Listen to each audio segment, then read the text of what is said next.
There's a very, very good movie on YouTube. I think it's a collection of clips, actually. Yeah. And it's called The History of Atari or something like that. I do recommend you go and look it up. I was watching it a couple of weeks ago. It's basically about 5 or 6 interviews with people who were closely involved with Atari early to mid-80s and the whole story behind it. I do recommend that. Go and look it up. They got that new documentary coming up was produced by now defunct Microsoft Entertainment Studio. The one where they dig up some of the Atari carts in New Mexico and finally somewhat maybe confirm that there was a dig site there. Okay. Is that the one that's called Game Over or something like that? Something like that. They had Nolan Bushnell. They basically revolved the whole documentary around Nolan, and if anyone knows what Nolan's like, his persona anyway, he could be a baby-eating rapist for all we know behind the scenes, but his persona in the social light, he's a nice, kind, warm, genuine man. So he's interesting, he's an interesting character. Nolan Bushnell reminds me a lot like Steve Wozniak in Apple. He was the quiet thinker. He was the one that put the logic behind the tech, while someone like, say, Steve Jobs or Jack Tramiel, they're the ones who sold it. They sold their brands and made them what they are today. I find, his story interesting. And on a side note to documentaries, quite a lot of YouTubers, luckily, have uploaded loads of the Icons episodes from G4, which is now shut down. And you can learn from anything from Neo Geo to Atari, and I always love those documentaries, even though they're only like 20-odd minutes long. I could watch them all fucking day. I just find them really interesting to watch. Okay. Kit171 says, he always found Sega to be the most interesting for whatever reason, but yeah, Atari's history is really interesting too. I think Atari's history is much, much longer. There's a lot more storied, yeah. Yeah, there's a longer time period to dip into, and the generation of gamers, retro gamers that we've got now, a lot of them were growing up with the Atari, or at least had access or had played an Atari. Say, for example, me. Yeah. I grew up in the 90s, but I did actually play an Atari around a mate's house. Yeah, when I had a Master System, I had an Atari right next to it.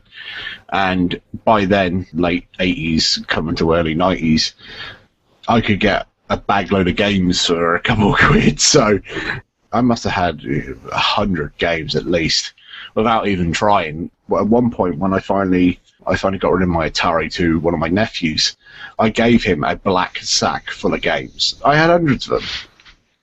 So like Santa Claus then? Yeah, pretty much. It was. Now I look back at it and think, damn, I could have kept those.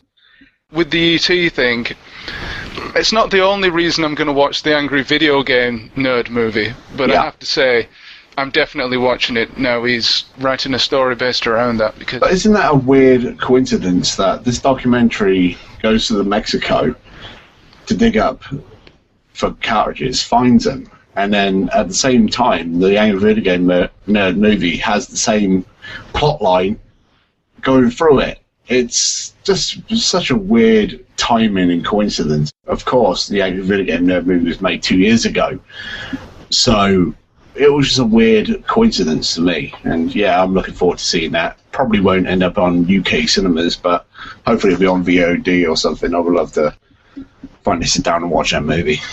Yeah. Is it such a big coincidence, though? Is it not some massive marketing move on behalf of the nerd? Well, actually, I do know that he started writing this movie almost 10 years ago. Yeah, very long time ago.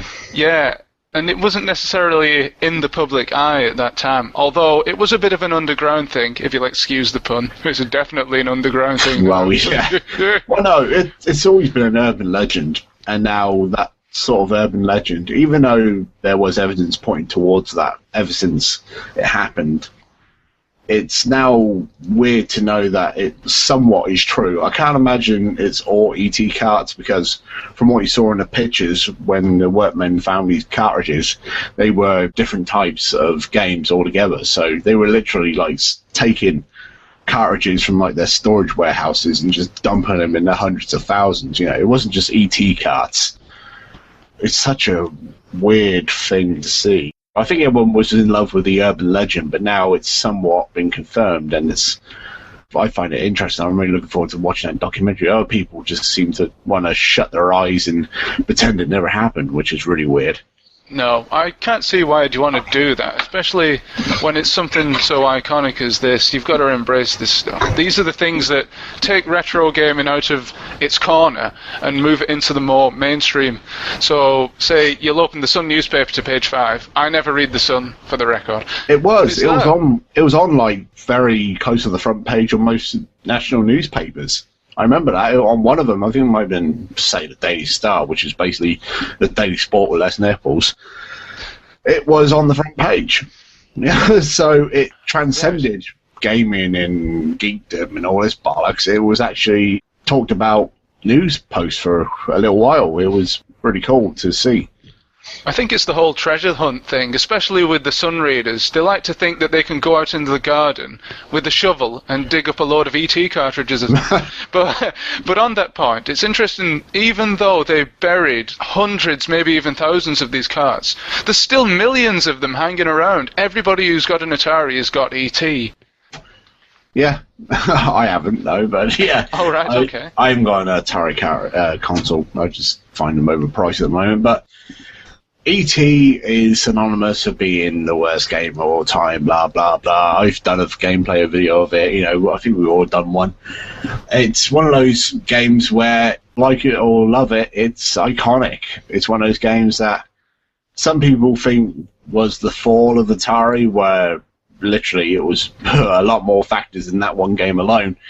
It's an icon. It's an iconic game for all the wrong reasons.